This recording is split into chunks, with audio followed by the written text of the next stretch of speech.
చాలామంది ఈ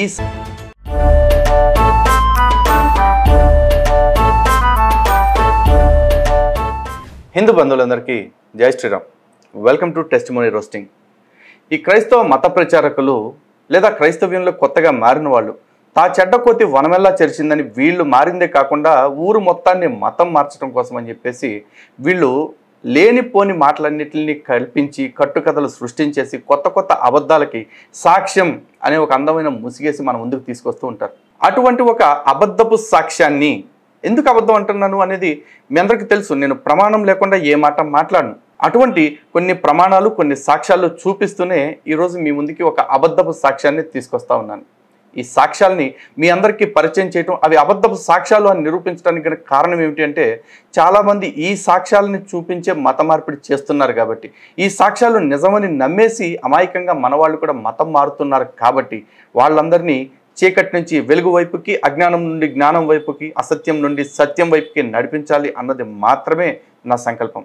ఒక్కసారి ఈ సాక్ష్యం చెప్తున్న గొర్రెగారిని మీరే చూడండి. నానేమో బాగా త్రాగుబోతు, ఎప్పుడు ఇంకా ప్రతిరోజు త్రాగి రాని రోజు అంటూ లేదు. ఇది కొంచెం రొటీన్కి భిన్నంగా అనిపిస్తుంది. సాధారణంగా అందరూ ఏమంటూ ఉంటారంటే నేను తాగుబోతుని, నేను జోదరిని, నేను వ్యభిచారిని అని చెప్తారు. పాపం ఇక్కడ పెళ్లి కావాల్సిన ఆడపిల్ల, పెళ్ళి అయిన ఆడపిల్ల కాబట్టి నింద తన మీద వేసుకోకుండా తన తండ్రి మీద వేసేసింది. చాలామంది మతం మారిన వాళ్ళు మీరు చూస్తూ ఉంటారు. వాళ్ళ అమ్మ బాబులు, వాళ్ళ పూర్వీకులు నరకానికి కాదు శాంతం సర్వనాశనం అయిపోయినా పర్లేదు, మేము ప్రభువుని నమ్ముకున్నాము, మేము పరలోకాన్ని పొందామని మాట్లాడుతూ ఉంటారు కదా. అటువంటి సాక్ష్యం అనమాట ఇది. ప్రతిరోజు త్రాగి రావడం, ఇంట్లో వాళ్ళని కొట్టడం, ఇలా లేపేసి అక్కడ పడేసేవాడు మమ్మల్ని. అయితే చిన్నగా ఉంటున్నప్పుడు అసలు అప్పుడే చనిపోవాల్సిన వాళ్ళం మేము. కానీ దేవుడు మహాకృపను బట్టి ఈ రోజున ఈ స్థాయిలో ఉంచడానికే దేవుడు ఆ రోజున బ్రతికించి ఉంటాడు. ఆమేన్. సాధారణంగా కష్టాలు చెప్తుంటే ఎవడైనా ఏడుపు మొహం పెడతారు. ఈడేంటర్ నవ్వుతున్నాడని మీరు అనుకోవచ్చు. వీళ్ళు చెప్పే కష్టాలన్నింటిలో సగం మాత్రమే నిజాలు ఉంటాయి. అది ఏది బాగా అదృష్టం బాగుంటే. నాకు తెలిసి వీళ్ళు చెప్పే 90% అబద్ధాలే. ఇప్పుడు ఈ శ్రావణి చెప్తున్న అబద్ధాలు ఏంటి అనేది మీకు కాసేపు తర్వాత నేను ఎస్టాబ్లిష్ చేస్తా. ముందు ఈ సాక్ష్యంలో మాట్లాడుతున్న విచిత్రాలు ఇవన్నీ చూడండి ఒకసారి. ఆ రోజున అలా తాగుతూ ప్రతిరోజు మమ్మల్ని కొడుతూ బాధ పెడుతూ ఉండేవాడు. నాన్న మారాలి అని అమ్మ యాసిడ్ తాగింది. ఇంకా దానివల్ల అమ్మ బ్రతికే అవకాశం లేదని డాక్టర్స్ చెప్పారు. నాన్న మారాలంటే అమ్మ యాసిడ్ తాగితే నాన్న ఎట్లా మారుతాడమ్మా? ఈ లాజిక్ నాకు ఇప్పటికీ అర్థం కావట్లేదు. కూడా మీ అమ్మ కూడా కూర్చొని మీ నాన్నతో పాటు తాగటం మొదలెడితే ఖర్చులు తట్టుకోలేకన్నా మారేవాడు. యాసిడ్ తాగితే ఏం మారద్ది చెప్పు? సర్లే ఏదో చెప్తున్నావు చెప్పు, ఎందాం కాసేపు. ముందే రోస్టింగ్ ఎందుకు? ఒకరోజు హాస్పిటల్కి వెళ్ళినప్పుడు ఇంకా 3 డేస్లో చనిపోబోతున్నావు అని అమ్మ కోసం డాక్టర్స్ చెప్పినప్పుడు అమ్మ గురించి అక్కడ ఒక సిలువ ఆకారంలో ఉండే బెడ్ని తయారు చేశారు. సిలువ ఆకారంలో ఉండే బెడ్ని తయారు చేసి, నేను ఇప్పుడు దాకా ఏ దిక్కుమాల హాస్పిటల్లో కూడా అట్లాంటి బెడ్ చూడలేదమ్మా. ఇప్పుడు సిలువ ఆకారంలో బెడ్ తయారు చేస్తే ఆ బెడ్ అటు ఇటు జరపాలన్నీ కూడా డాక్టర్లు నర్సులు అందరూ చచ్చిపోతారు కదా. అయినా మీ అమ్మ కోసం సిలువ ఆకారంలో బెడ్ తయారు చేస్తారంటే ఆడంత దిక్కుమాల డాక్టర్ మరి. ఎందుకంటే ఎవడన్నా ఆడు వైద్యాన్నో లేదో చేతిలో ఉన్న శాస్త్రాన్నో విద్యనో నమ్ముకుంటాడు. సిలువ మీద పడుకోబెడితే బతికేస్తారు అనుకుంటే ఆ సిలువకి వేసే చచ్చిపోయాడు కదమ్మా.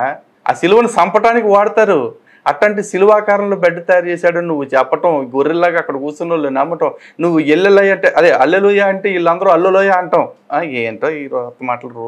ఎవరైనా మరణశయ్యం మీద ఉన్నప్పుడు దాని మీద పడుకోబెట్టి వాళ్ళు ఆపరేషన్ చేస్తూ ఉండేవాళ్ళు.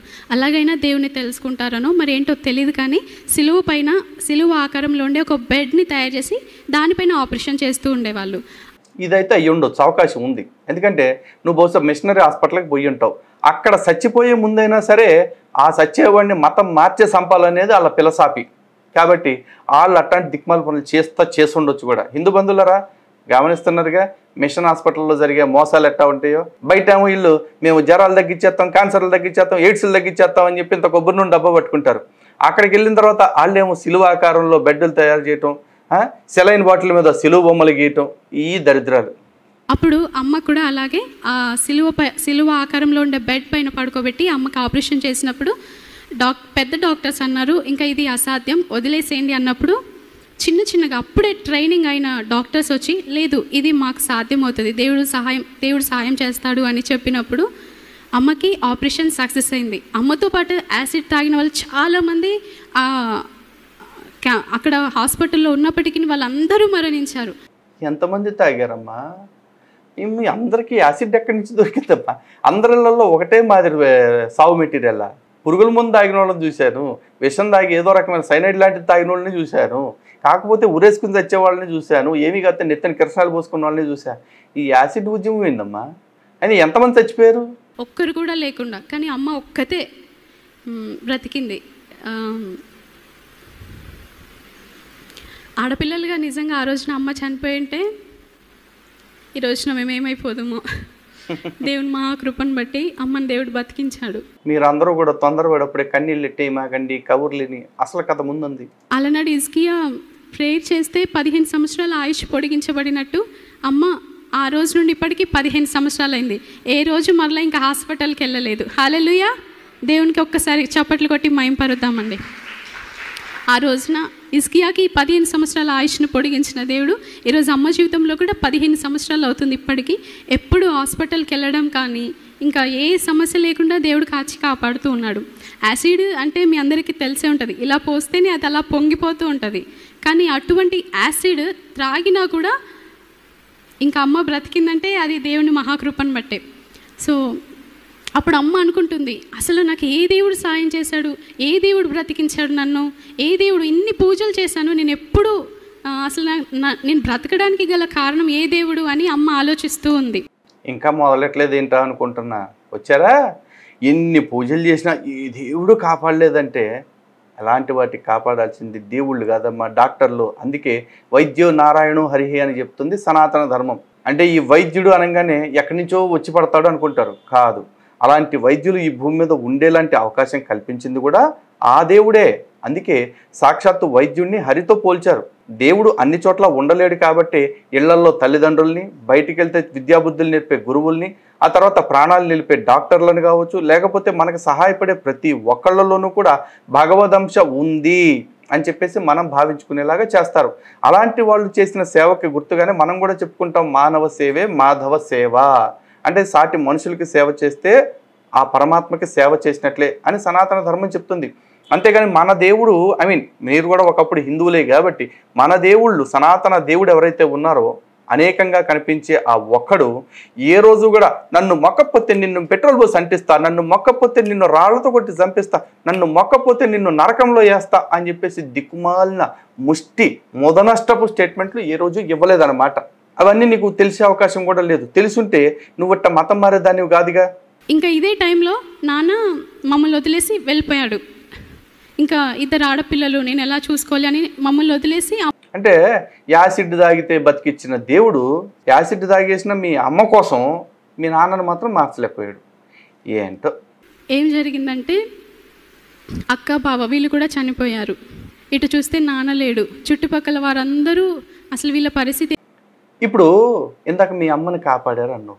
మరి మీ అమ్మని కాపాడిన దేవుడు ఏది? మీ అమ్మ ఏ దేవుడికి పూజ చేసినా కూడా కాపాడినప్పుడు యేసు కాపాడాడు అన్నావు. మరి మీ అక్క బావలను ఆ యేసు ఎందుకు కాపాడలేదమ్మా?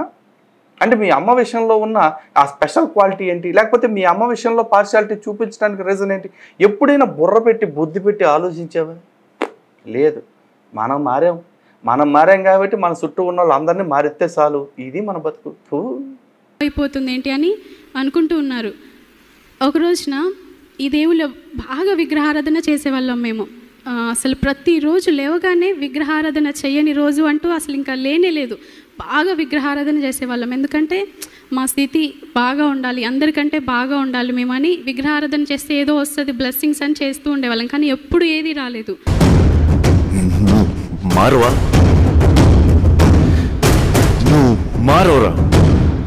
ఒకరోజు నా విసుగు వచ్చేసింది. అక్క బావ అలా అయిపోయారు, నాన్న వెళ్ళిపోయాడు, అమ్మ పరిస్థితి ఏమో ఇలా సిక్కుగా ఉంది, ఇద్దరం ఆడపిల్లలం, బంధువులందరూ చీకొట్టేశారు, ఇంకా వెలివేశారు నాన్న లేడని చెప్పేసి. మీరెవరు అన్నట్టుగా బంధువులందరూ మాట్లాడుతున్నారు. అప్పుడు ఏ దేవునికి మొక్కినా ఏ రెస్పాన్స్ రావట్లేదు, ఎంత పూజ చేసినా ఏమీ కలగట్లేదు లాభం. అప్పుడు ఏం చేశానంటే చాలా కోపం వచ్చేసి, అమ్మ లాభాలు నష్టాలు రావటానికి నువ్వు చేసేది వ్యాపారం కాదమ్మా, నువ్వు చూపేది భక్తి. భగవంతుడు మనం అడిగిందల్లా ఇచ్చేసాడు. మనం దేనికి యోగ్యులమో దాన్ని మాత్రమే ఇస్తాడు. అడిగిందల్లా ఇచ్చేసామనుకో మనం చెడిపోతామని తెలుసు. ఇప్పుడు మీకు తండ్రి అంటే మీ తండ్రి గాలోడు అని చెప్తున్నావు కాబట్టి వదిలేసే. కొంచెం బాధ్యత గల తండ్రి ఎవడన్నా ఉంటే ఆ తండ్రి దగ్గరికి వెళ్ళి నానా నేను ఆడుకుంటాను, కారు తాళం ఇవ్వు, లేకపోతే నీ బండి తాళం ఇవ్వు అన్నావు అనుకో, ఎప్పుడో ఇచ్చాడు అనుకో, అడగగానే నువ్వు వెళ్ళి ఆ కారుని తీసుకెళ్ళి, బైక్ని తీసుకెళ్ళి, ఏ లారీకో ట్రైన్కో గుద్ది టుపుక్కుని చచ్చావు అనుకో, ఏంటి పరిస్థితి? తండ్రి ఏడుస్తాడు. అలాంటప్పుడు తండ్రి అనేవాడు ఏం చేస్తాడు? ఫస్ట్ నీకు అది కావలసినంత యోగ్యత, అర్హత వచ్చిందా లేదా అనేది పరీక్షించి పరిశీలించి అప్పుడు నీకు అటువంటివి ఇస్తాడు. అలాగే దేవుడి విషయంలో కూడా అలాగే ఉంటుంది. కానీ నువ్వు టక్మని చెప్పేసి ఇగో మా నాన్న తాగాడు కాబట్టి, మా నాన్న నా కోరిక తీర్చట్లేదు కాబట్టి నేను పక్కింటోని నాన్న అంటాను అన్నట్టుగా, ఈ దేవుడి దగ్గర కోరిక తీరలేదు కాబట్టి విగ్రహారాధనను అసహించుకుంటూ పక్కనే ఉన్న పక్క దేవుడి దగ్గరికి వెళ్ళిపోయావు. అది నీ ఆత్రం. కానీ నీలాగా హిందువులందరూ కూడా ఇట తండ్రిని మార్చేస్తారా, దేవుడిని మార్చేస్తారా అంటే మార్చరమ్మా. మేమంతా ఒకే తండ్రికి పుట్టాము, ఒకే తండ్రిని నమ్ముకుంటున్నాము, ఒకే తండ్రిని చివరి దాకా అలాగే గౌరవించుకుంటూ ఉంటాం. అలా కోపం వచ్చేసి అవన్నీ తీసేసి ఇంకా వాటి ఐస్ అన్నీ కట్ చేసేసి అక్కడ పెట్టేశాను. నీ రాక్షసత్వం తగలయ్యా. నువ్వు దేవుణ్ణి నమ్మకపోతే నేను నమ్మను కాబట్టి అని ఆ విగ్రహాలను తీసుకెళ్ళి ఏ గుళ్ళోనో పెట్టేయాలి, అది కాదంటే ఏ చెరువులోనో నిమజ్జనం చేసేయాలి. అలా కాకుండా విగ్రహాల కళ్ళు కట్ చేసావంటే నీలో మతోన్మాదము ఎంత దారుణంగా ఎంత తీవ్రంగా ఉందో చూడు. ఇప్పుడు నాకు కూడా యేసు నచ్చలా, వదిలేశానంటే నేను సైలెంట్గా పక్కకు వచ్చేసా. అంతేగాని యేసు పంచను కట్ చేసి వచ్చానా? ఆల్రెడీ అఫ్కోర్స్ 2 చేతులకు బొక్కలు పెట్టారు, 2 కాళ్ళకి బొక్కలు పెట్టారు, డొక్కలో ఒక పోటు పొడిచారు. అందరూ పొడిచిందే కదా అని చెప్పేసి ఆ పంచి కింద కూడా నేను ఒక పోటు పొడిచి వచ్చానా? లేదుగా. లేదు. పోనీ ఆల్రెడీ చేతులకు మేకులు ఉన్నాయి కదా అని చెప్పేసి ఇంకో 2 మేకులు కొట్టొచ్చానా? కొట్లా. ఎందుకంటే నాకు నచ్చకపోతే అది నా వరకే.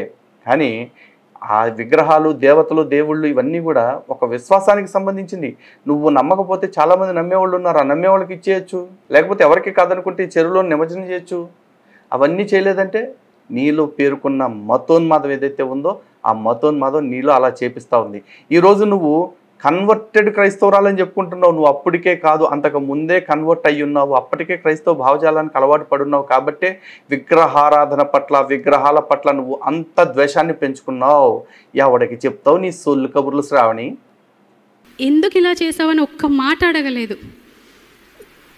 అలా చేసిన తర్వాత ఒకరోజు చికెన్ తినాలనిపించింది మాకు.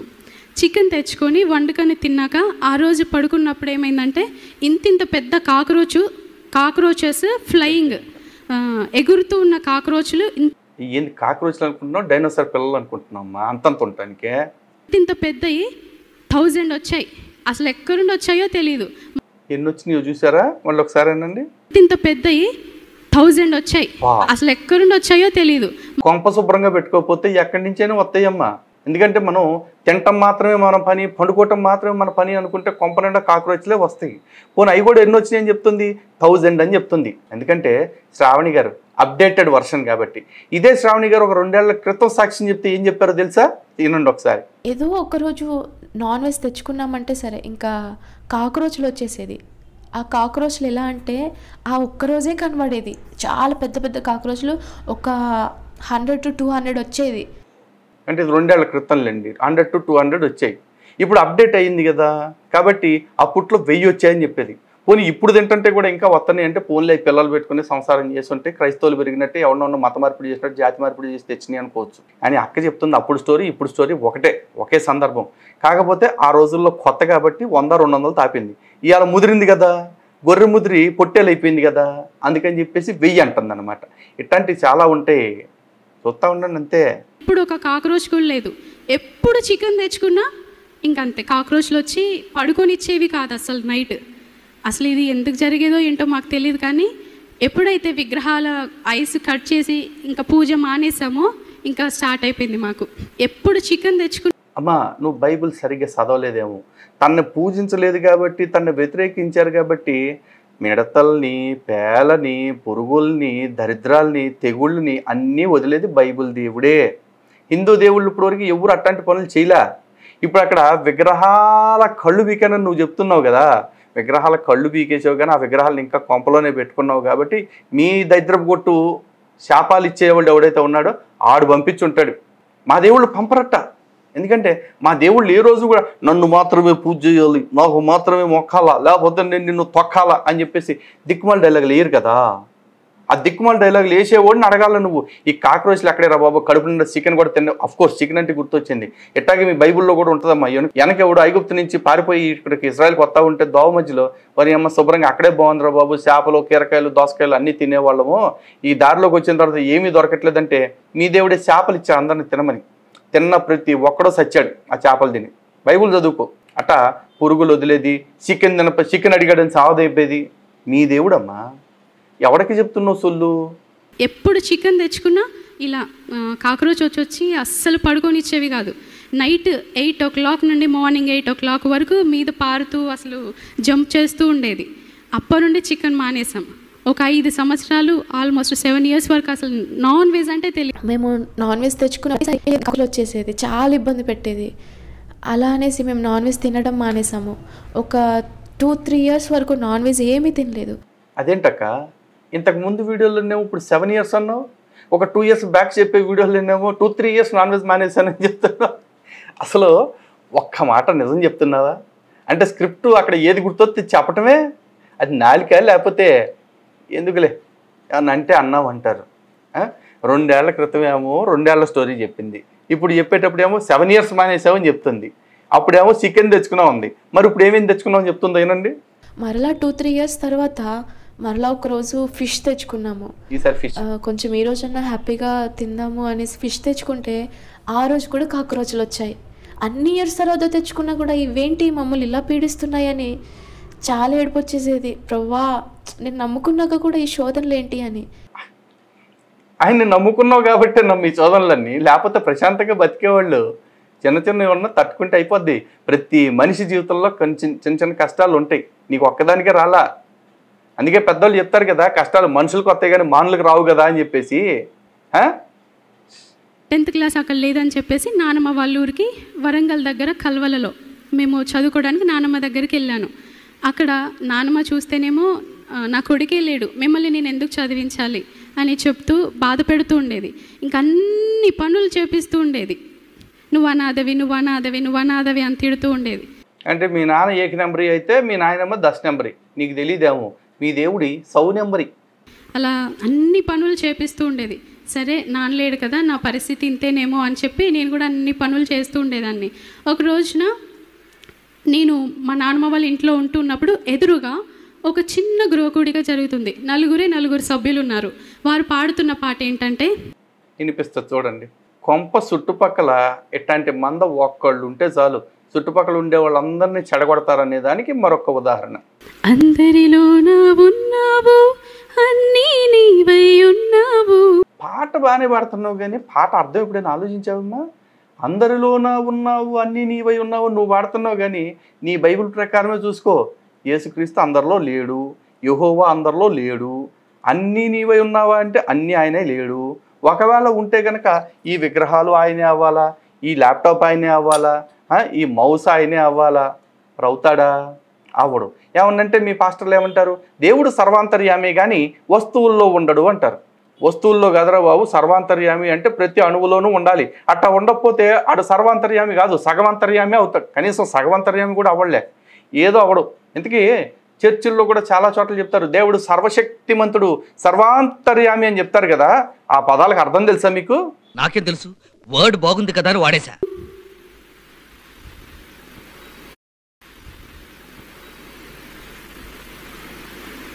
అందరిలోన ఉన్నావు అన్నీ నీవై ఉన్నావు, విశ్వాసముతో ప్రభువా అంటే ఎదురుగా వచ్చి నిలబడతావు. నువ్వు ఎంచుకున్న రాగం ఏంటి, తీసుకున్న తాళం ఏంటి? పాట ఉన్నదే నెంబరు, నువ్వు పాడుతున్న టెంపో నెంబరు. తగిన తగిన తగిన తగిన మీ 2-4 తగిన తగిన తగిన 6-8 అనే పాట పాడుతూ ఉన్నప్పుడు నాకు ఆదరణ కలిగింది. ఓహో, ఈ దేవుడు ఉన్నాడా, ఈ దేవుడు అందరిలో ఉంటాడా, ఓకే. ఈ దేవుడు విశ్వాసంతో ప్రభువా అని పిలిస్తే ఎదురుగా వచ్చి నిలబడతాడా? నాన్న లేడు, అమ్మ లేదు, నాన్నమ్మ చూస్తే అలా బాధ పెడుతుంది, నాన్న వారందరూ వదిలేసినప్పుడు ఓకే. ఎద్దులో ఉన్న ఏడిస్తే దరిద్రంగా ఉంటుంది. నాన్న వారందరూ వదిలేసినప్పుడు ఓకే, ప్రభువా అంటే నేనున్నాను నీకు అని పరిగెత్తుకొని వస్తాడా? రాడమ్మా, రాడు.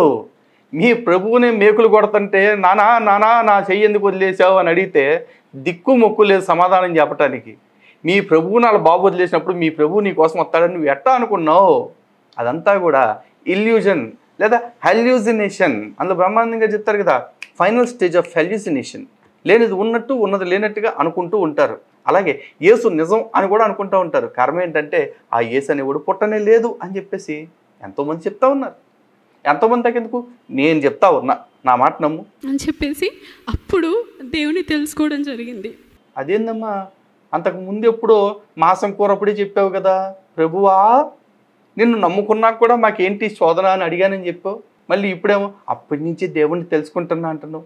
ఈ నేవోడి హిందువులైతే ఏం చెప్తారా గొర్రెలు సాక్ష్యాలు. అబ్బో, అప్పుడు కొద్దిగా దేవుని తెలుసుకోవడం జరిగింది.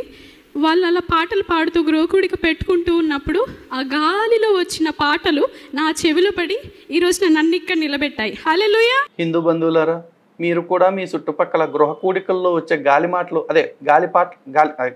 గాలిలోంచి వచ్చే పాటలు ఏవైతే ఉన్నాయో వాటి పట్ల జాగ్రత్తగా ఉండండి. లేదా సింహాలు లాంటి మీరు, గంగిగోవులు లాంటి మీరు కూడా గొర్రెల్లాగా మారిపోతారు. హల్లెలూయా, హల్లెలూయా. లోయే. అందుకే మీ ఇంట్లో గృహకూడికలు పెట్టుకుంటూ ఉండండి. నాకు లాంటి వాళ్ళు చాలా మంది మారుతారు. హల్లెలూయా. చూసారా, కొంపల చుట్టూ వాళ్ళు మైకులు పెట్టేసుకుని గృహ కూడికలు అని పెట్టేది దేనికే తెలుసా? ఇట్లాంటి ఎర్రి బాగులోళ్ళు చాలామంది మారిపోతారని చెప్పేసి. అలాంటి ఎర్రి బాగులోళ్ళ ఎంగలప్పల లిస్టులో మీరందరూ చేరకుండా ఉండాలనే మీ దృష్టికి ఇట్లాంటి సాక్ష్యాలు తీసుకొస్తున్నా. అర్థమైందా? ఆ రోజున ఆ గాలిలో వచ్చిన పాట ద్వారా ఈ రోజున ఈ శ్రావణి మారి ఇక్కడ మీ ముందు సాక్ష్యం చెప్పగలుగుతుంది. ఆ రోజున అవి నాకు సమస్యలుగా కనిపించాయి, కానీ ఈ రోజున అవన్నీ సాక్ష్యాలుగా మారాయి. ఆమేన్. జనరల్గా అంతే, ఎవరైనా సరే, ఈవెన్ హిందువుగా ఉండేవారన్నా చచ్చిపోయారనుకో, చూశారా ప్రభువుని తెలుసుకోకపోవటం వల్లే వాడు చచ్చిపోయాడు అని చెప్పేసి అంటారు. అదే కర్మగాలి క్రైస్తవ్యంలో పోయిన తర్వాత పుట్టుకుమన్నాడు అనుకోండి, ప్రభువునందు మహిమ నిద్ర పోయారు, లేదా పరలోకపు పిలుపునందుకుని వెళ్ళాడు, లేదా ప్రభు ఇతన్ని ముద్దాడుతున్నాడు అని చెప్పేసి చెప్తారు. పూర్వం మదర్ తెరెసా కూడా ఇట్టాగే చేసేదంట. ఎవడన్నా రోగంతో వస్తే ఆడికి ఒక మందు బిళ్ళ కాదు కదా, ఇంజక్షన్ కూడా సరిగ్గా చేయనిచ్చేది కాదు. కర్మగాలి ఆడి బతికాడా, ఇగో దేవుడి దెబ్బకు నువ్వు బతికవు చూసుకో అనేది. ఆడి చచ్చాడా, ఇగో ప్రభు అతన్ని ముద్దాడాడు అని చెప్పేసి అందరితో సొల్లు కబుర్లు చెప్పేదంట. అట్ట సుమారు 30,000 మందిని మతం మార్చిందని చెప్పేసి ఏదో పుస్తకంలో చదివా, హెల్త్ ఏంజల్ అని చెప్పేసి ఒక బుక్ ఉంది. క్రిస్టఫర్ హిచ్కిన్స్ అని ఆయన ఎప్పుడో రాశాడు, ఒకసారి చదువుకోండి. ఆ డాక్యుమెంటరీ కూడా ఉంది దాని గురించి. ఓకేనా? అప్పుడు ఒక ట్రైన్లో కలిసింది ఒక సిస్టర్. అవునా అమ్మా, వాళ్ళంతే, ఎవరినైనా సరే ట్రైన్లో కలిపేస్తారు. నీ ఆశ ఏంటో దేవునితో చెప్పు, దేవుడు నెరవేరుస్తాడు అని చెప్పి ఒక చిన్న బైబిల్ ఇచ్చింది. అది ఇప్పటికీ ఉన్నది.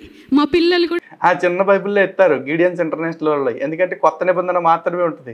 స్టార్టింగ్ పాత నిబంధన చదివామనుకో, తీయుడమ్మా ఈడు దేవుడు ఏంటి అని చెప్పి ఇసురు కొడతారని భయం వాళ్ళకి అనమాట. ఎందుకంటే అందులో దేవుడు ఏమంటాడు, మీరు రేపులు చేస్తే నేను సహకరిస్తా, మర్డర్లు చేస్తే ఆశీర్వదిస్తా, పక్కోడి సొమ్ము కొట్టుకొస్తే మీ పాపాలు తొలగించేసి పాపాలు లేకుండా చేస్తా అంటాడు. కాబట్టి అట్లాంటి దేవుడు కనపడంగానే యాక్ఫు అంటారని చెప్పేసి ఆ బుక్ ఇవ్వరు. బాగా విశ్వాసంలోకి అడుగు పెట్టే మంటెత్తిపోయి కూర్చున్న తర్వాత అప్పుడు పాత నిబంధన కూడా మందే అంటారు. ఇప్పుడు ఆ పాత నిబంధన మీద డౌట్ వచ్చిందనుకో, అందులో ఉన్న పాపిష్టి వచనాలు కొన్ని ఉంటాయి. విగ్రహాలు కూల్చేయండి, వేరే దేవుళ్ళ విగ్రహాలు ధ్వంసం చేసేయండి, వేరే దేవుళ్ళని పూజ చేసే వాళ్ళని సాగుగొట్టేయండి, నరికేయండి అని చెప్పేసి ఉంటాయి. ఏంద్రా ఎట్టుంది బైబిల్ అంటే, అది మీ గురించి కాదు, నా గురించి కాదు, ఇజ్రాయేలు వాళ్ళ గురించి అని చెప్పేసి అంటారు. అదే దాంట్లో ఆదికాండం నుంచి లేకపోతే వేరే గ్రంథాల నుంచి ఇంకేమైనా వచనాలు ఉన్నా, లేకపోతే ఈ దేవుడు మొత్తం అందరికీ సంబంధించినోడు అట్లాంటివి ఏమన్నా ఉన్నా కూడా ఇవన్నీ ఏం చెప్తారంటే ఇది మొత్తం అందరికీ సంబంధించింది అని చెప్పేసి అంటారు. అంటే మాకు నచ్చింది మాత్రం మేము తీసుకుంటాం, నచ్చందంతా కూడా ఇజ్రాయెల్ వాళ్ళ మీదకి నెట్టేస్తాం అని చెప్పేసి పరమ కవోదిగాళ్ళు ప్రచారకులు, సిగ్గుచారం ఏమీ లేకుండా ప్రచారాలు చేసే బ్యాచ్లీళ్ళు. అయితే ఆ బైబిల్ నాకు చదవడం రాకపోయేది, అర్థమే అవ్వకపోయేది అసలు. అది అక్కడ పెట్టేసి ఏదో అప్పట్లో విగ్రహారాధన చేసేవాళ్ళం కాబట్టి అదే. ఎన్ని అబద్ధాలు ఆడతావమ్మా.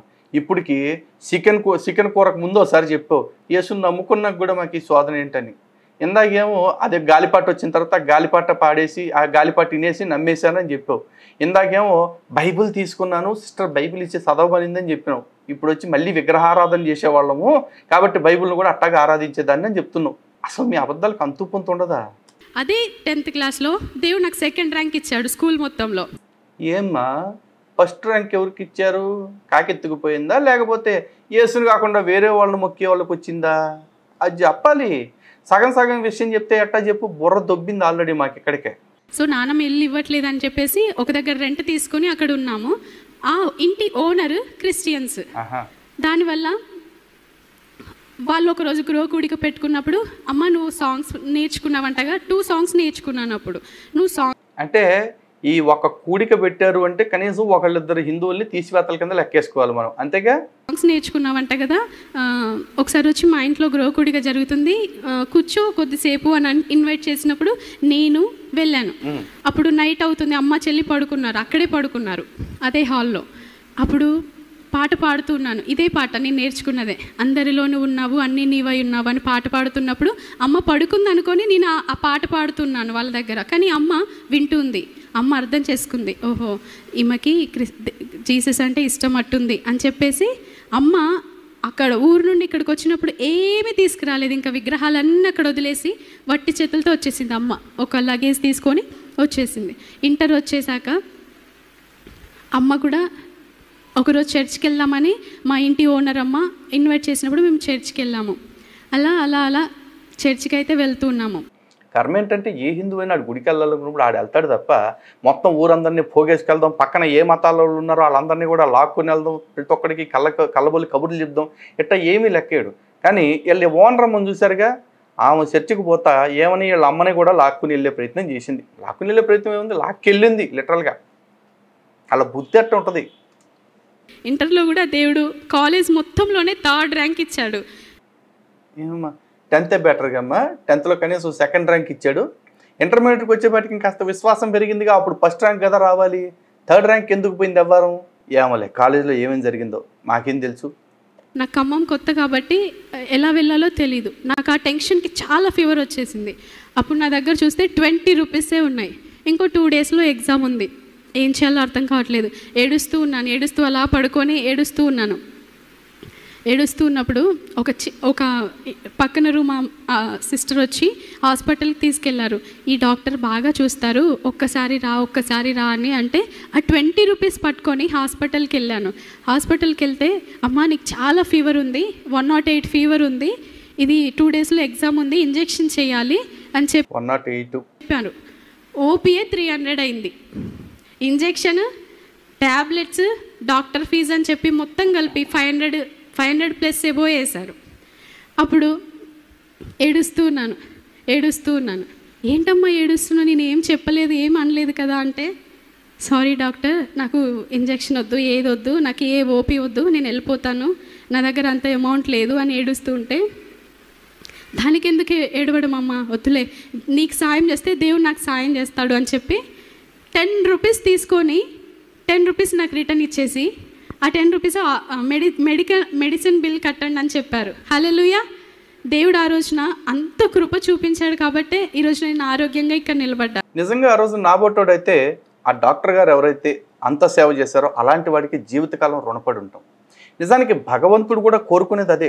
నేను ఏ మార్గం ద్వారా అయితే నీకు మేలును పంపించానో ఆ మార్గం పట్ల కృతజ్ఞత కలిగి ఉండాలనే భగవంతుడు కోరుకుంటాడు. అంతేగాని నీకు ఎవడ సాయం చేసినా పర్లేదు, ఎటుపక్క నుంచి ఏ వచ్చినా పర్లేదు, కృతజ్ఞత మాత్రం నాకే చెల్లించాలి అంటే ఆ భగవంతుడు స్వార్థపరుడు అంటారు. ఎందుకంటే ఈ రోజున సృష్టిలో ఉన్న ప్రతిదీ భగవంతుడు చేస్తేనే వచ్చింది. అందులో మామూలుగా ఉన్న మనమైనా, వస్తువులైనా, జంతువులైనా, చెట్లైనా, చేమలైనా, అలాంటిది డాక్టర్లైనా, లాయర్లైనా, ఇంజనీర్లైనా సరే, సైంటిస్టులు అయినా సరే, వీళ్ళందరూ కూడా భగవంతుడి సృష్టి నుంచి వచ్చిన వాళ్ళే. ఒక్కొక్కళ్ళు ఒక్కొక్క పని చేసుకుంటూ, మనుషులు ఒకరికొకళ్ళు సహకరించుకుంటూ బ్రతకాలన్న ఉద్దేశంతోనే ఇన్ని రకాల వృత్తులు, ఇన్ని రకాల ఉపాధులు వచ్చాయి. అలాంటిది మరి భగవంతుడు డాక్టర్ ద్వారా నీకు మేలు కల్పించి ఆ డాక్టర్ పట్ల కృతజ్ఞత చూపించాలని చెప్తాడు. అంతేకాని చేసింది డాక్టర్ అయినా ప్రార్థన మాత్రం మనకే కావాలి అని అడిగాడు అనుకో, ఒకరోజు మరి ఆ మాత్రానికి దేవుడే డైరెక్ట్ రావచ్చుగా, దేవుడు అలాగే చేయొచ్చుగా.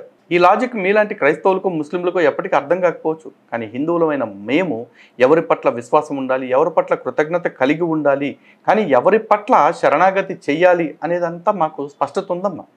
అందుకే భగవంతుడికే మేము సంపూర్ణ శరణాగతి చేస్తాం, భగవంతుడి పట్ల సంపూర్ణంగా ఆధారపడతాం. కానీ భగవంతుడి ద్వారా పంపబడ్డా, లేకపోతే భగవంతుడి ద్వారా వచ్చిన, లేదు భగవంతుడే అవతారంగా వచ్చినప్పుడు ఆ అవతార పురుషుల్ని కూడా భగవంతుడిలాగా కీర్తిస్తూ ఉంటాం. అందుకే సాయం చేసిన వాడిని దేవుడిలా వచ్చావు అని చెప్పేసి గుర్తు చేసుకుంటాం.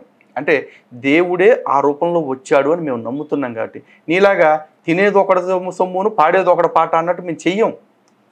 అలా ఆ డాక్టర్కి దేవుడు మంచి మనసునిచ్చి నాకు ఎగ్జామ్ రాయడానికి మంచి ఇంజెక్షన్ వేశారు, మంచి టాబ్లెట్స్ ఇచ్చారు. ఆ 20 రూపీస్తోనే 500+ అమౌంట్ని దేవుడు 20 రూపీస్కి అలా తగ్గించేశాడు. అంత ఫేవర్ అనుగ్రహించాడు దేవుడు. చాలా సంతోషం వేస్తూ ఉంటుంది. ఇట్లాంటి దిక్మాల సాక్ష్యాలు ఇంకా చాలా ఇస్తారు వీళ్ళు. ఏముందో మాత్రం చూడండి పర్టికులర్గా. ఇక్కడ చాలామంది యవ్వనస్తులు ఉన్నారు కాబట్టి నేను ఒక మా మ్యారేజ్ స్టోరీ చెప్పాలనుకుంటున్నాను. ఒక బ్రదర్ ఒక పాస్టర్ గారికి ఒక ఫోన్ గిఫ్ట్గా ఇచ్చారు. బ్రదర్ అంటే వీళ్ళ అన్నయ్య అనుకుంటున్నారు, కాదమ్మా, ఏమో మొగుడే. ఆ మొగుడినే బ్రదర్ అనే చెప్తుంది. ఎందుకంటే ఏమన్నా అందరూ సిస్టర్ అనాలి, ఆయనే బ్రదర్ అనాలి. క్రైస్తవ సంప్రదాయం. మనం ఏం చేస్తాం? ఈ పెళ్లి సాక్ష్యం తర్వాత ఇంకా భయంకరంగా ఉంటుంది. అది కూడా వినిపిస్తుంది దీంట్లోనే.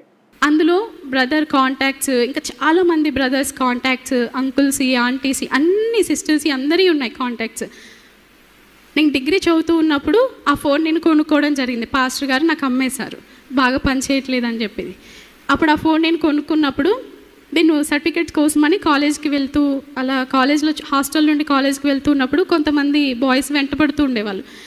నేను పెళ్లి చేసుకుంటాను, నేను చేసుకుంటా అని. అలా వెంటపడుతున్నప్పుడు నేను వాళ్ళని ఎలా తప్పించుకోవాలో తెలియక, చాలామందికి ఏం చెప్పాలో తెలియక ఇలా ఫోన్ ఇలా స్క్రోల్ చేస్తూ ఒక ఫోటో చూద్దాం, అది చూపెడదామని చెప్పి ఇలా స్క్రోల్ చేస్తూ ఉన్నాను. చాలా ఫొటోస్ ఉన్నాయి, కానీ బ్రదర్ ఫోటో ఇలా ఐకాన్ క్లిక్ చేసి, ఇదిగో ఈ అబ్బాయితో నాకు ఎంగేజ్మెంట్ ఫిక్స్ అయిపోయింది, ఫలానా డేట్, ఫలానా మంత్, ఫలానా టైం అని చెప్పాను. అలా చెప్తూ ఉన్నప్పుడే దేవుడు ఆమెన్ అనేసాడు. ఆమెనని చెప్పంగానే ఏమినేసింది ఇక. అది నిజంగా అదే జరిగిపోయింది. హల్లెలూయా. అది మొత్తానికి అలా బ్రదర్ గారితో పెళ్ళి అయిపోయింది సిస్టర్ గారికి. ఇందుకే ఆ బ్రదర్ గారిని ఎప్పుడు చూడలేదుగా. ఒక్కసారి ఆ బ్రదర్ గారు చూడండి.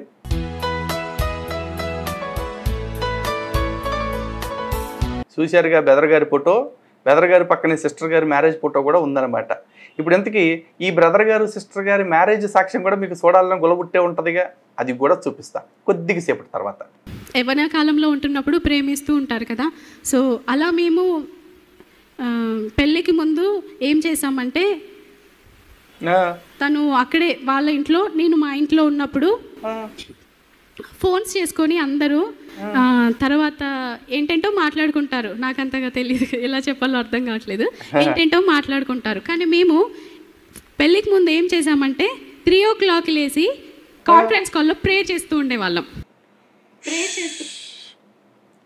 ఇంకా నయం చేస్తూ అప్పుడు డిసైడ్ అయ్యాం, మనం పెళ్ళయ్యాక కూడా ఎప్పుడు 3 o'clockకి ప్రేయర్ చేయాలి, ఒకరోజు ఆల్ నైట్ చేయాలి, వీక్లీ వన్స్ ఫాస్టింగ్ ప్రేయర్ చేయాలి, ఇలా పెట్టుకున్నాము. కానీ పెళ్ళైన తర్వాత అసలు ఏమీ చేయలేదు. 1 month అయిపోయింది, 2 months అయిపోయింది, 3 months అయిపోయింది. అప్పుడు దేవుడు, పరిశుద్ధాత్మ దేవుడు మమ్మల్ని గద్దిస్తున్నాడు. 3 months కూడా ఏమీ చేయలేదా? ఏం సాక్ష్యాలమ్మా. పరిశుద్ధాత్మ దేవుడు మమ్మల్ని గద్దిస్తున్నాడు. ఎవరైనా భర్త బయటికి వెళ్ళి ఇంటికి వచ్చాక ఎందుకు ఏమీ చేసుకోవట్లేదని, తిన్నావా, వంట చేసావా, ఎలా ఉన్నావు, పని అయిపోయిందా అని ఇట్లా అడుగుతారు. జాషువా బ్రదరు డ్యూటీకి వెళ్ళి ఇంటికి వచ్చాక బైబిల్ చదివావా, ప్రేయర్ చేసావా, ఎంతసేపు చేసావు, ఎన్ని అధ్యాయాలు చదివావు, ఎలా చదివావు, ఏమర్థమైంది, ఇలా అడుగుతుండేవా. బ్రదర్ కదా, మరి మీ ఆయన ఏమనేవాళ్ళు చెప్పలేదు? మర్చిపోయా, మీ ఆయనే బ్రదర్ అంటున్నారు కదా. సో నాకు టెన్షన్ వచ్చేసేది. అప్పుడు కొంచెం కొంచెంగా పెళ్ళయ్యాక అన్ని పనులు ఎక్కువ అవ్వడం వల్ల ప్రేయర్ తగ్గిపోయింది, బైబిల్ తగ్గిపోయింది. సో అలా అడుగుతారన్న భయంతోనైనా నేను చదివేసి ముందే రెడీగా ఉండేదాన్ని. అలా అందరైతే పెళ్ళికి ముందు అలా ఏంటంటో మాట్లాడుకుంటారు. కానీ పెళ్ళికి ముందు కూడా మేము బ్రదర్ అస్సలు 1 hour ప్రేయర్ చేస్తే కానీ నువ్వు ఫోన్ చేయకు అని చెప్పేవాళ్ళు. అలా 1 hour ప్రేయర్ చేస్తే కానీ నువ్వు నాకు ఫోన్ చేసి మాట్లాడే అవకాశం లేదని చెప్తూ ఉండేవాళ్ళు. 1 hour ప్రేయర్ చేస్తే 5 minutes మాట్లాడే అవకాశం ఇచ్చేవాళ్ళు బ్రదర్. సో అలా జరిగిందండి మ్యారేజ్ కూడా. ఇంకా పెళ్ళికి ముందు చాలామంది అడుగుతుండేవాళ్ళు, నీకు ఎలాంటి భర్త కావాలనుకుంటున్నావు, ఈ ఎలాంటి భర్త కావాలనుకుంటున్నావు అనే సాక్ష్యం, పెళ్లి సాక్ష్యం చూపించినప్పుడు అడుగుతా, ఇదే వీడియోలో చూపిస్తా. ఇలా మేము హైదరాబాద్లో పెళ్ళయ్యాక మొన్న రీసెంట్గా ఏం జరిగిందంటే, మా ఇంటి పక్కన వాళ్ళు టీవీ సౌండ్ బాగా పెట్టుకొని చాలా డిస్టర్బ్ చేస్తుండేవాళ్ళు. ఎప్పుడు చూడు సీరియల్స్, సినిమాస్, అవి సాంగ్స్ పెట్టుకుంటే ప్రేయర్ చేసుకునే దగ్గరికి బాగా వినిపించేది. అవి చాలా డిస్టర్బెన్స్గా ఉంటున్నాయి అని చెప్పి ఫోన్లో హెడ్సెట్ పెట్టుకొని సాంగ్స్ పెట్టుకొని వింటూ ప్రేయర్ చేసుకునేదాన్ని. అలా 1 month అయిపోయింది, 2 months అయిపోయింది, చాలా ఇబ్బంది అయిపోతుంది.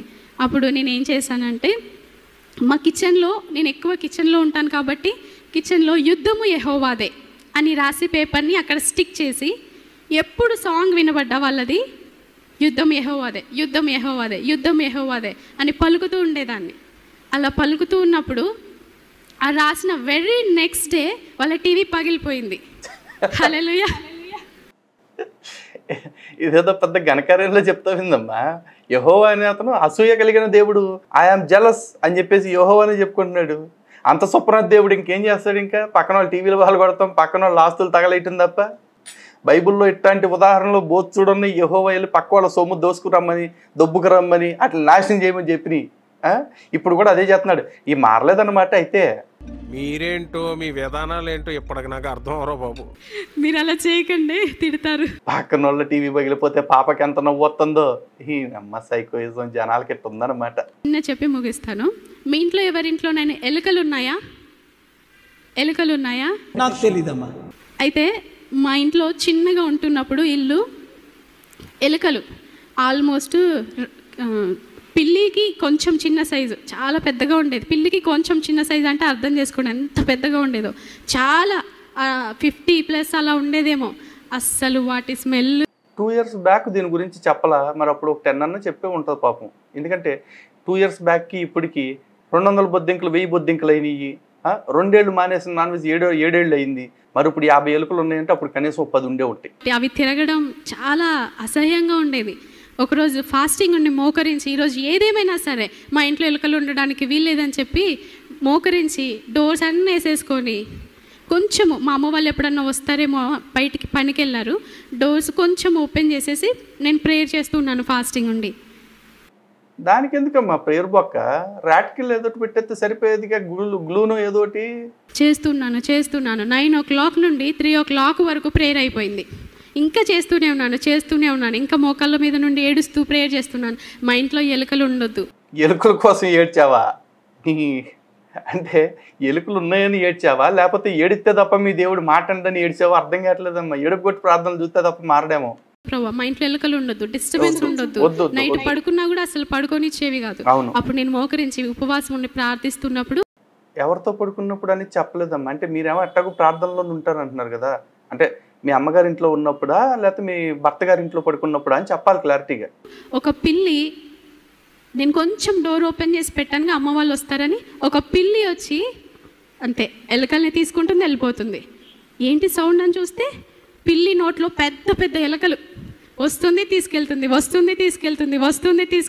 అన్నీ తీసుకెళ్ళిపోయింది. హల్లెలూయా. లోయేనమ్మా, పెద్ద లోయ. ఇది ఎప్పటికీ నాకు అర్థం కాని లోయ. మా జీవితం ఎలుకల కోసం నువ్వు ప్రార్థన చేయటం, వేసామో పిల్లిలాగా రావటం ఏంటో. ఇంట్లో కూడా ఏదైనా సమస్య ఉంటే ఉపవాసం ఉండి ప్రార్థించండి. అలా కన్నీటితో ప్రార్థించినప్పుడు, ఉపవాసం ఉండి మెయిన్గా ప్రార్థించినప్పుడు దేవుడు అద్భుతాలు చేస్తాడు. హల్లెలూయా. చూశారుగా, మీరు కళ్ళమ్మట నీళ్లు పెట్టుకుని కొంపలో కూర్చుని ఏడుపు కొట్టి మొక్కలు వేసుకుని నిరంతరం ఏడుస్తూ ఉంటే తప్ప ఈ యేసు ఎటువంటి కోరికలు తీర్చడట. ఇట్లాంటి అద్భుతాల గురించి అద్భుతమైన సాక్ష్యాలు చెప్తూ ఉంటారు. అయితే ఇప్పుడు దాకా చాలా కాన్ఫిడెంట్గా శ్రావణి చెప్పిన సాక్ష్యం మొత్తం విన్నారు కదా. ఇదే సాక్ష్యం స్టార్టింగ్లో ఆవిడ ప్రాక్టీస్ చేసే రోజుల్లో ఎట్లా చెప్పిందో ఒక్కసారి మీరు వినండి. బాబోయ్, అసలు మామూలుగా కాదు. మైండ్ బ్లాక్, రెడ్, బ్లూ అయిపోయి ఆఖరికి వైట్ కూడా అయిపోతుంది మీకు, కలర్. మీతో షేర్ చేసుకోవాలని అనుకుంటున్నానండి. దేవుడు నా జీవితంలో చేసిన, మా కుటుంబంలో చేసిన కృపను బట్టి, మేలుని బట్టి దేవాది దేవునికి వందనాలు. నా యొక్క సాక్ష్యంని మీతో పంచుకుంటాను. మరి మాకు మ్యారేజ్ అయ్యి 3 years అయిందండి. కానీ అసలు ఎప్పుడు కూడా 3 years లాగా అనిపించలేదు. మాకు పెళ్ళైన కొత్తలోనే ఈ యొక్క జీసస్ ఆల్మైటీ గాడ్ అనేది మేము క్రియేట్ చేయడం జరిగింది. అదేంటమ్మా, నువ్వు ఎప్పుడో చిన్నప్పుడే ఇందాక చికెన్ తినేటప్పుడు దేవుడిని తెలుసుకున్నాను అన్నావు ఒకసారి, ఇంకోసారి ఏమో చేపలప్పుడు ఎప్పుడో అన్నావు, ఇంకోసారి ట్రైన్లో బైబిల్ ఇచ్చినప్పుడు అన్నావు, ఇంకోసారి పక్కింటి వాళ్ళు కొంపలో ఏదో గోటాలు పెట్టుకున్నాం, అదే దాని పేరేంటి, కోటాలు పెట్టుకున్నప్పుడు అన్నావు. మళ్ళీ ఇప్పుడు పెళ్ళైన కొత్తలోనూ యేసుని తెలుసుకున్నాను అంటున్నావు. అది కూడా ఫోన్లో చూసి చదువుతుంది సాక్ష్యం. పాప చూడండి. ఇంకా అప్పటి నుండి దేవునిలో దినదినము కూడా ఎంతగానో ఎదుగుతూ ఉన్నాము. అందుకే గుర్తురాట్లేదా? 1000 దినములు గడుపుట కంటే ఒక దినము దేవునితో గడుపుట ఎంతో శ్రేష్టమని ఉంటుంది కదండి. మరి అలాగే మేము 3 years కలిసి జీవించాము. కానీ మాకు 3 days లాగే అనిపిస్తుంది. ఎందుకంటే ఎక్కువ సమయం కూడా దేవునితోనే గడుపుతూ ఉన్నాం కాబట్టి. ఈ యొక్క జీసస్ ఆల్మైటీ గాడ్ లేనప్పుడు అసలు ఆ సమయం అంతా ఎలా వృధాగా గడిపామో అసలు తలుచుకుంటే అసలు ఆశ్చర్యంగా ఉంది. అసలు అంత సమయం ఎంత వృధాగా పోయింది అని అనిపిస్తూ ఉంటుందండి. అదే ఉందమ్మా, ఇంతసేపు మీ సాక్షి విని మా సమయం వృధా చేసుకోవట్లా. సొల్లని తెలిసి కూడా మా వాళ్ళు కూడా ఇట్లాంటి సాక్ష్యాలు చాలా వరకు నమ్మట్లా. ఎందుకంటే 3 years బ్యాక్ ఈ స్టోరీ ఇప్పుడు దాకా చెప్పిన స్టోరీ ఏది చెప్పలా. 2 years బ్యాక్ చెప్పిన సాక్ష్యం నుంచి పెట్టింది. అంటే పెళ్ళై 3 ఏళ్ల తర్వాత ఏమి కూడా వాక్య పరిచర్యలోకి వచ్చాయి. ఆ బ్రదర్ గారితో పాటు, వీళ్ళ బ్రదర్ గారితో పాటు వచ్చిన తర్వాత ప్రాక్టీస్ చేసి 1 year తర్వాత సాక్ష్యం ఇచ్చింది. ఆ సాక్ష్యం చెప్పడానికి ముందు ఈ పిల్ల సాక్ష్యం, అంటే ఈ చిన్న సాక్ష్యం చూస్తున్నారు కదా, ఫోన్లో చూసి గుర్తు తెచ్చుకుంటూ చెప్తుంది. ఇంకా చూడండి ఎక్స్ప్రెషన్స్. ఈ యొక్క డేస్తో పోల్చుకుంటే ఆ డేస్ని, కానీ ఇప్పుడైతే దేవునిలో నిజంగా చాలా ఎదుగుతున్నామండి. అందుని బట్టి దేవాది దేవునికి వందనాలు. చూడు. మరి అంతేకాకుండా దేవుడు ఇంకా మా జీవితంలో ఎన్నో అద్భుతాలను చేశారండి.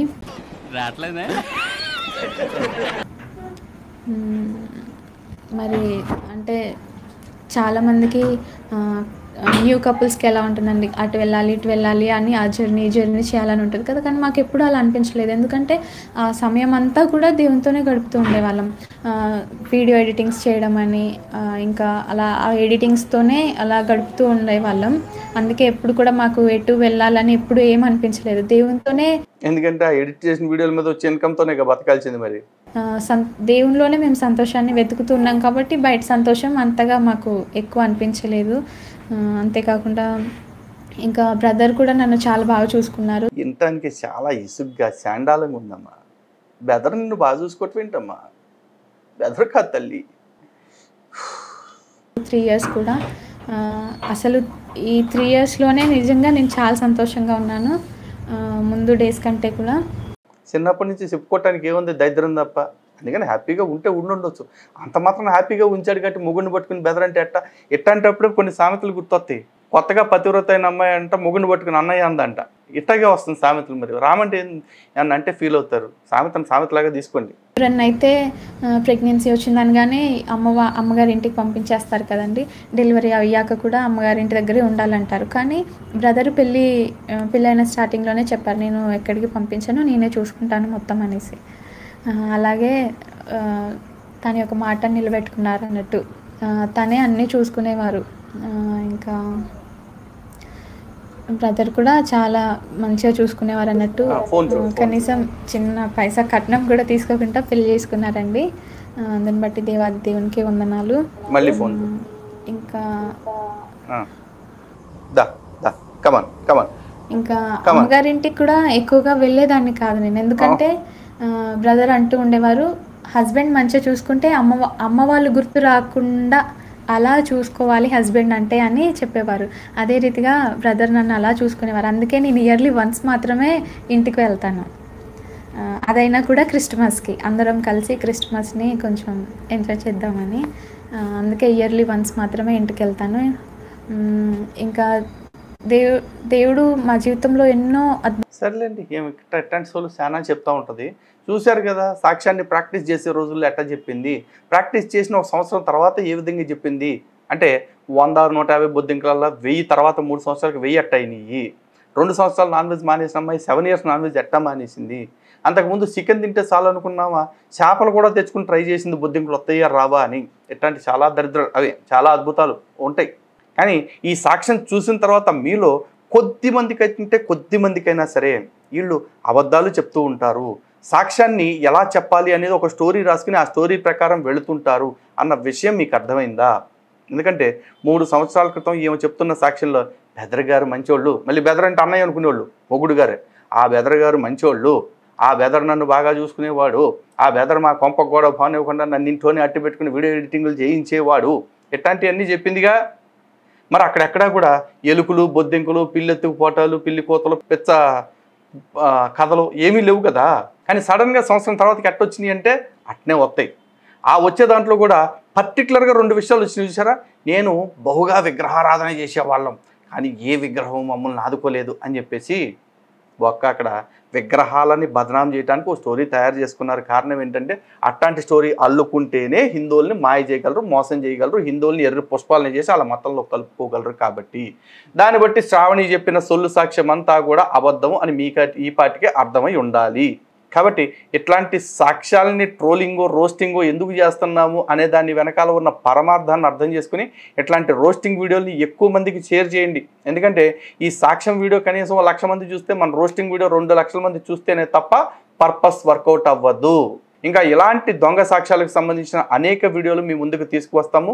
ఇలాంటి మతాల దొంగ ప్రవర్తనలు లేకపోతే ఇలాంటి దొంగ మతాలు కాదు, ఇలాంటి దొంగ సాక్ష్యాల సంగతి మరిన్ని బయట పెడతామని మనస్ఫూర్తిగా మీ అందరికీ తెలియజేసుకుంటూ మరో అద్భుతమైన సాక్ష్యంతో మళ్ళీ కలుద్దాం. జై శ్రీరామ్, భారత్ మాతకి జై. మత మార్పిళ్ళు నశించాల్సిందే.